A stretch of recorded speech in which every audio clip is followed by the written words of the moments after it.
umaga po. Ako po si Victor Torres, taga Binauganan, Tarlac City. Malaking bagay po sa akin itong nangyari itong araw na to dahil po sa post ni Mayora na magkakaroon ng license plate distribution dito sa Tibag. Kaya agad po ako nagpa-reserve.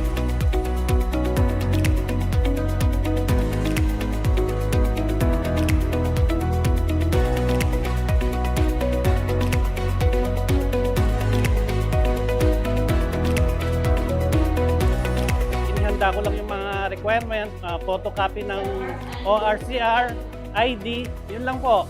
At agad po nilang binerify at inisyuhan ako ng plaka. Wala pa po sigurong 5 minutes, na-release na ang tuluyan at hawak ko na.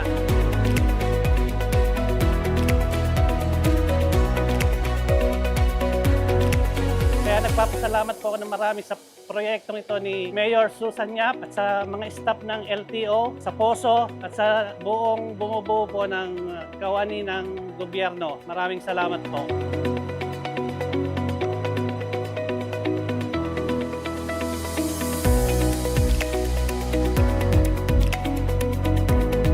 Thank you po, Mayora. Finally po nakuha ko na po yung plate ko. Thank you so much po. Magbe-birthday na po siya na may plate. Thank you po, Mayora. Susan Yap.